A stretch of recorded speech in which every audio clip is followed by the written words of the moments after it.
Hello नमस्कार सत श्री अकाल अस्सलाम वालेकुम। कैसे हैं जनाब? बिल्कुल लेटेस्ट अपडेट दे दूं आपको सीजफायर टॉक्स पे। और जैसा मैंने पहले वीडियो में बताया था, कुछ बहुत ही कड़वे सवाल पूछूंगा। मतलब अब धुआं धुआं और बरनौल बरनौल के अलावा कोई और चारा नहीं होगा, और चारे के नाम पर सिर्फ गाली देना होगा। तो थोड़ा सा आप लोगों को अपडेट दे दूं। लेटेस्ट अपडेट ये है कि पहला, कि यूएसए ने यह वादा कर लिया है ईरान से कि कतर में, यूएई में और जगह जहां आपके असेट्स फ्रीज कर दिए गए हैं, यानी रोक दिए गए हैं, ईरान उनका इस्तेमाल नहीं कर सकता, उसको ओपन कर दिया जाएगा। अब आप देखिए, पहले वाले वीडियो में आपके भाई ने बताया था कि ये दो शर्तें कुछ रीजनेबल लग रही हैं, जो मानी जा सकती हैं अगर पीस टॉक हो रही है। तो ना हो रही होती तो एक अलग बात है, और अमेरिका ने वो बात मान ली है। वो बात अलग है कि झायल एक 10 लिस्ट लेके घूम रहे थे आज से 3 दिन पहले, और ईरान की एम्बेसी उस लिस्ट को वायरल कर रही थी कि हमारी ये सारी बातें मान ली गई हैं। कितना फर्क है दोनों चीजों में, ठीक है? तो साहब ये अच्छी बात है, मान लिया है, कोई बात नहीं, मेरा भी असेसमेंट था, मान लिया जाएगा। एक लेकिन ट्विस्ट है। जब तक मैं वीडियो अपलोड कर रहा हूं, इजराइल ने कहा है कि लेबनान से हमारा जो भी, पहले तो मुझे ये समझ में नहीं आ रहा ये सीज फायर लेबनान के साथ है या हिजबुल्लाह के साथ है। जो भी हमारा सीज फायर होगा वो अमेरिका में बैठ कर होगा। इन टॉक से फिलहाल हमारा मतलब नहीं है, जब तक मैं रिकॉर्ड कर रहा हूं। जब इजराइल मानेगा तब मानेगा, आपको बता दूंगा कि मान गया है। तीसरी चीज, जो कल हम लोगों ने बात की थी, जो ख्वाजा ने इजराइल को कैंसरस नेशन बोल दिया था, थ्रेट टू ह्यूमैनिटी बोल दिया था, वगैरह वगैरह अपने ट्वीट करके, वो पाकिस्तान को ट्वीट विड्रॉ करना पड़ा है। भाई डिफेंस मिनिस्टर का मतलब गवर्नमेंट ही होता है। वो विड्रॉ करना पड़ा है। इजराइल ने कहा विड्रॉ करो, न पीस वार्ता हो ही नहीं सकती, तो वो उन्होंने विड्रॉ कर लिया। चलिए कोई बात नहीं है।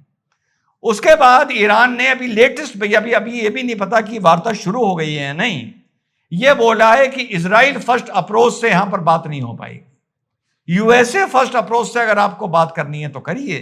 चलिए भाई, कोई बात नहीं, इसमें भी कोई प्रॉब्लम नहीं है, नहीं है। उसके बाद अगराची जी ने जर्मन काउंटरपार्ट से बोला है कि हम इस टॉक में कंप्लीट मिसट्रस्ट के साथ आए, यानी इस टॉक को लेके हमें ना कोई भरोसा है और ना हमें कोई ट्रस्ट नहीं है। कुल मिला के ट्रस्ट जितना था, वो पहले वीडियो में आपको मैंने बताया था, वो चाइना के दम पर था। अब इस बीच डोनाल्ड ट्रंप ने 2 घातक ट्वीट किए हैं। एक किया है, we have a reset going, we are loading up our ships with the best of ammunition, the best weapons ever made, even better than what we did previously and we blew them apart. उससे भी बेहतर हैं जो इससे पहले हमने इस्तेमाल किए थे और तुमको उड़ा के बर्बाद करके रख दिया था। ये टेलीफोनिक इंटरव्यू में न्यूयॉर्क पोस्ट से डोनाल्ड ट्रंप ने बोला है। जो बोला है वो बता रहा हूं, मेरा कोई ओपिनियन नहीं है। एक बड़ी अजीब बात बोली है डोनाल्ड ट्रंप ने कि ईरान के पास, इन्हें पता है, इनके पास कोई कार्ड नहीं है, कोई कार्ड नहीं है। ये स्ट्रेट ऑफ हरमूज पे कुछ दिन एक्सटॉर्शन कर सकते हैं, वो अलग बात है। The only reason they are alive today is to negotiate, यानी मोहम्मद गालिबफ और अगराची, जो तुम जिंदा हो, तुम्हें जिंदा छोड़ा गया है कि तुम्हें कोई वहां पर बात करने के लिए होना वाला जरूरी है, कोई सीनियर आदमी। ये जितनी भी रिपोर्ट हैं, 4-5 मैंने आपको अपडेट कर दिया। मेरा इसमें कोई ओपिनियन नहीं है। ओपिनियन एक बात पर है कि अगराची जी ने बोला कि हम में कोई भी ट्रस्ट नहीं है जो हम इन टॉक्स के लिए जा रहे हैं। तुम ट्रस्ट को 1 मिनट किनारे कर दो।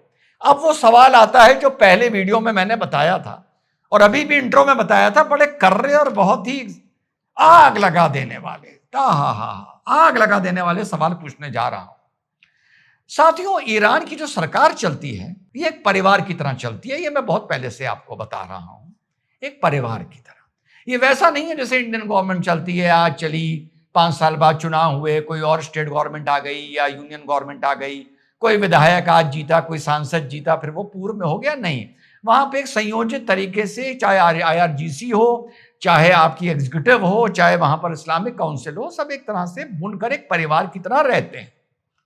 अब वहां पर 120 लोग और परिवार का मुखिया, परिवार के मुखिया के बाद जिसको सदर बनाया गया है, वो फिलहाल कहां है नहीं पता है, मैं कोई टिप्पणी नहीं कर रहा हूं, गंभीर वीडियो है।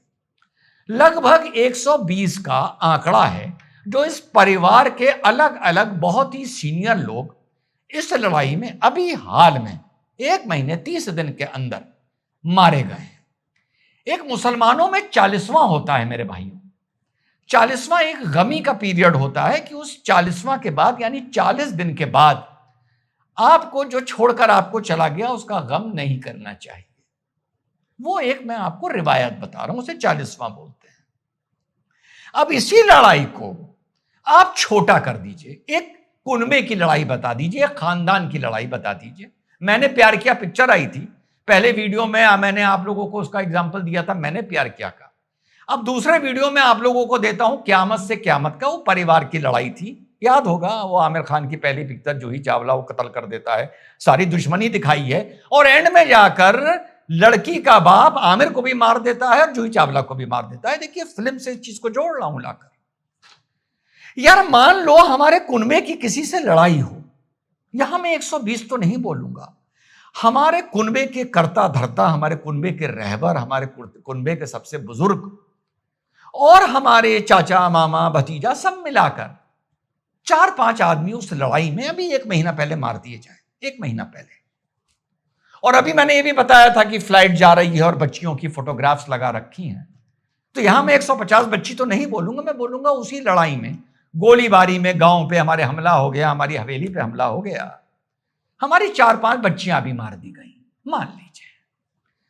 तो ये परिवार जिसका सदर, जिसका रहबर और 4-5 बुजुर्गवार मार दिए गए और 4-5 बच्चियां मार दी गई, यार वो कितने दिन बाद उसी दूसरे कुनबे से समझौता करने और शांति वार्ता करने जाएगा?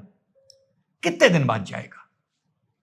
अगर जरा सा भी उसमें इज्जत है, शर्म है, लिहाज है, अंदाजन मुझे तो लगता है किसी मुसलमान परिवार का भी, किसी हिंदू परिवार का भी इस तरह से कोई मार दिया जाए तो क्या 1 महीने बाद यह नौबत आ जाएगी कि उनके साथ किसी बिचौलिए के बीच में जाकर बातचीत शुरू कर दोगे? यार देखो, इजराइल का तो मेजर तक नहीं मारा गया, मेजर तक नहीं मारा गया, ठीक, अमेरिका तक के गोली नहीं पहुंची, तो इनको तो आप आउट कर दो, ये तो फ्री है। आप खुश हो गए, 2 प्लेन गिरा दिए, 2 हवाई जहाज गिरा दिए, 3-4-5 सैनिक मार दिए गए। लेकिन यहां तो परिवार के सदर, टॉप मोस्ट लोग, बच्चियां, तो आमतौर पे एक मुसलमान परिवार या हिंदू परिवार कितने दिन तक इस रंजिश को निभाता आमतौर पर? तुम यार 1 महीने बाद उन्हीं लोगों के साथ बैठने को तैयार हो गए, अपनी फूटी कौड़ी की शर्तें रखकर। ये कैसी बेशर्मी है यार, ये कैसी बेहयाई है?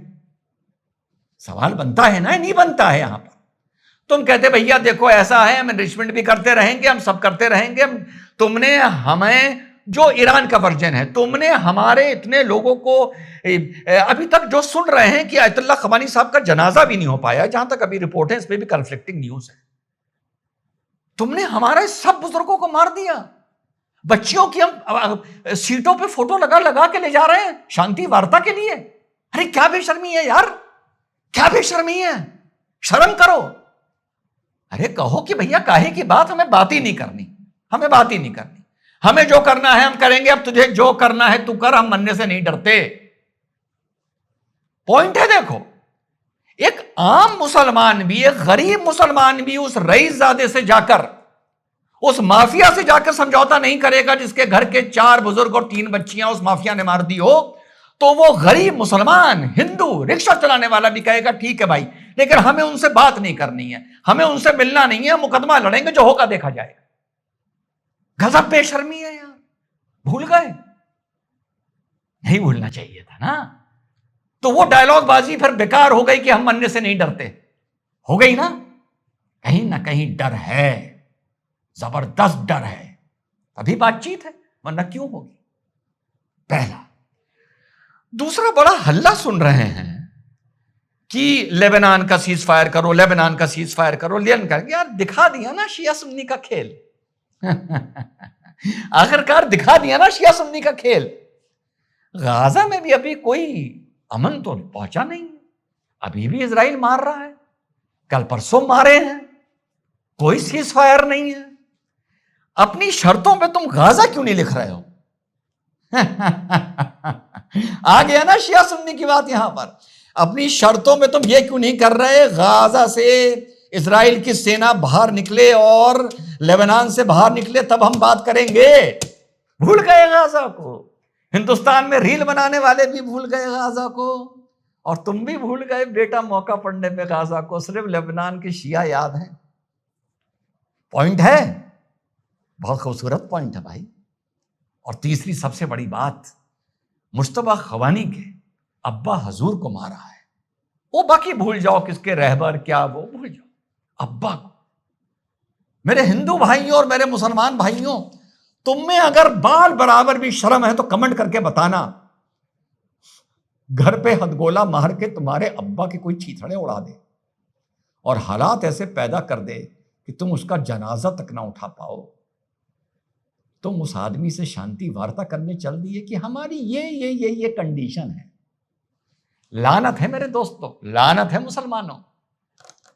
ये अब इस पर भी गाली दोगे क्या यार? वो हुमायूं कबीर पैसा खा रहा था, बाबरी बॉयज की ऐसी की तैसी करवा दी, मुंह काला कर दिया, और जब मैंने उस पर वीडियो बनाया तब भी मुझे गाली दे रहे हो। चलो वो तुम्हारी मजबूरी और चिढ़ हो सकता है, लेकिन आज जवाब जरूर देना कि ये कैसा डर है और कैसी शर्म है कि इतनी तबाहियों के बाद शांति वार्ता करने पहुंच गए। अरे 40 दिन तो रुक जाते यार, 40वां तो कर लेते यार।